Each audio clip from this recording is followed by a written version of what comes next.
Saudara dan saudariku yang kekasih, Salam, selamat berjumpa dengan Renungan Harian Iona, Inspiration of New Apostolic.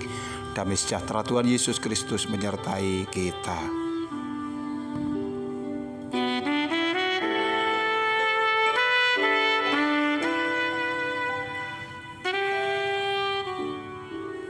Kita membaca firman Tuhan dari Injil Matius pasal 15 ayat 22 sampai dengan 23. Maka datanglah perempuan Kanaan dari daerah itu dan berseru, "Kasihanilah aku ya Tuhan, anak Daud, karena anakku perempuan kerasukan setan dan sangat menderita." Tetapi Yesus sama sekali tidak menjawabnya.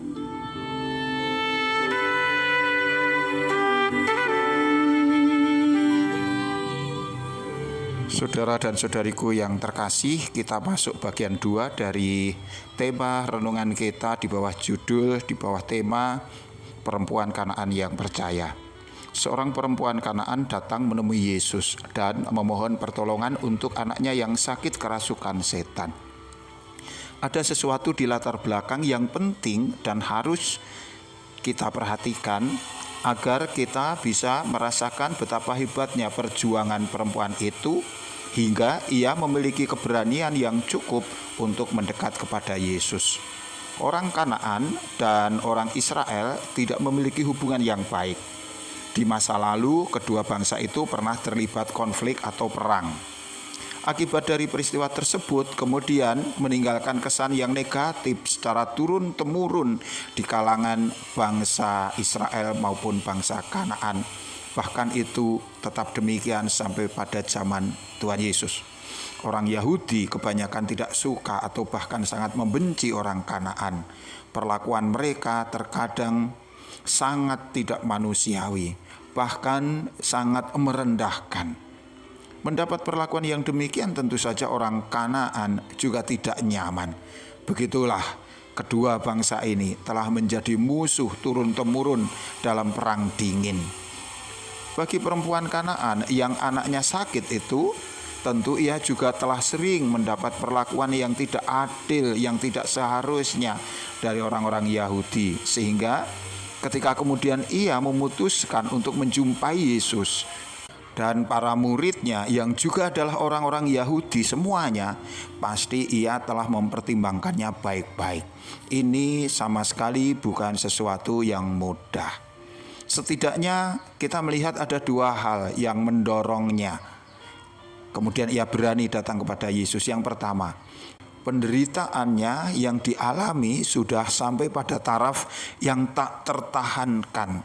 Perempuan ini sangat menderita, tertekan, malu, dan hampir tiap saat dihimpit kekhawatiran. Oleh karena anaknya yang perempuan yang dicintainya itu sakit yang tidak biasa. Orang pada waktu itu menyebutnya sakit kerasukan setan. Orang yang sakit demikian menjadi tidak bisa mengontrol dirinya sendiri. Mungkin ia sering mengamuk atau pergi tanpa tujuan yang jelas.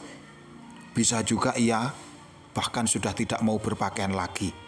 Tentu ini mendatangkan rasa malu dan juga kerepotan yang luar biasa bagi sang ibu. Semua itu menjadi beban bagi ibunya yang kemudian perempuan itu merasa tidak sanggup lagi untuk menanggungnya. Kemudian alasan yang kedua, perempuan Kanaan yang percaya itu telah mendengar berita tentang pelayanan Yesus, di mana oleh karena kuasanya Yesus melakukan mujizat-mujizat. Ini menjadi motivasi tersendiri baginya untuk berani bergegas menjumpai Yesus saat Yesus datang ke daerahnya. Kata-kata yang disampaikan menunjukkan bagaimana iman perempuan itu. Perempuan itu tidak hanya menyebut Yesus sebagai Bapa atau Tuhan, melainkan ia menyebutnya Tuhan. "Kasihanilah aku ya Tuhan," katanya. Ia meyakini bahwa Yesus adalah Allah yang Maha Kuasa, yang Maha Kasih, yang siap untuk menolongnya. Perempuan itu juga menyebut Yesus sebagai anak Daud, sebuah sebutan yang ditujukan kepada Yesus sebagai Mesias, sosok yang dinanti-nantikan orang yang akan membawa kelepasan.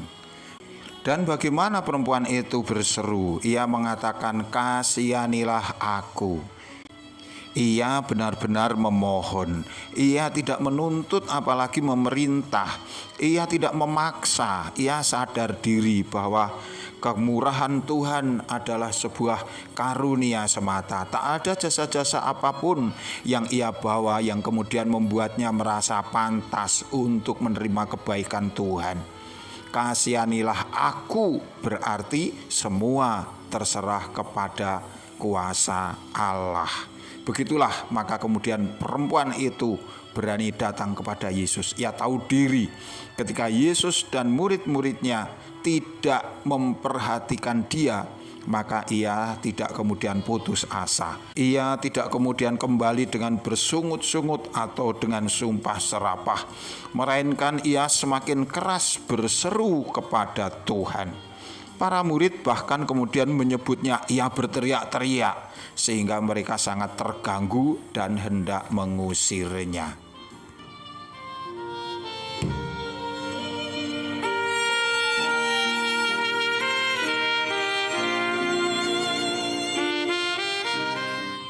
Saudara dan saudariku yang terkasih, setiap manusia pasti pernah mengalami situasi hidup yang menekan, dari yang terlihat biasa hingga yang sampai pada taraf tak tertahankan. Dalam keadaan demikian, secara spontan orang biasanya kemudian berusaha mengatasi dengan caranya sendiri. Mereka mencari jalan keluar dengan menggunakan pertimbangan-pertimbangan mereka sendiri. Ketika kemudian beban kian berat dan tak tertahankan, barulah kemudian orang berpikir, kepada siapa aku hendak mencari pertolongan. Mereka mungkin datang kepada orang terdekat, meminta nasihat kepada sahabat dan lain sebagainya.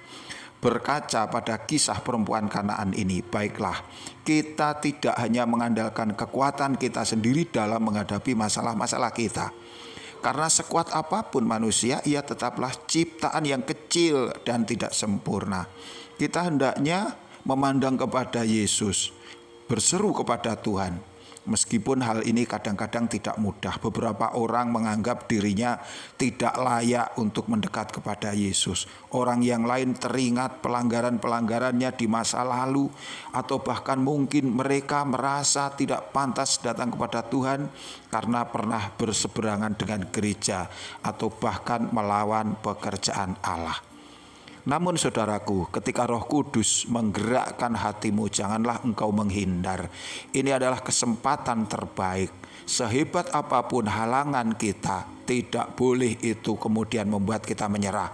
Mungkin ada rasa takut bahwa kedatangan kita akan diabaikan atau ditolak atau bahkan kita diusir. Jangan engkau berhenti. Bahkan dalam kata kiasan, engkau boleh berteriak-teriak kepada Tuhan sebagaimana perempuan Kanaan. Tuhan mungkin terkesan mengabaikan kita untuk sementara waktu, tetapi engkau boleh yakin, bukan sifat Allah untuk mempermainkan umatnya, untuk mengabaikan seruan-seruan mereka. Sebagaimana perempuan Kanaan ini, ia dengan gigih berjuang untuk memperoleh belas kasih Tuhan. Dan kemudian Tuhan pun mengabulkannya, meskipun ia harus melalui berbagai macam ujian. Kata Yesus pada akhir kisah, "Hai ibu, besar imanmu, maka jadilah kepadamu seperti apa yang kau kehendaki." Ini menjadi jawaban yang begitu indah, yang tentunya juga menjadi keinginan kita tatkala kita berseru-seru kepada Tuhan. Tuhan memberkati kita. Sampai jumpa. Amin.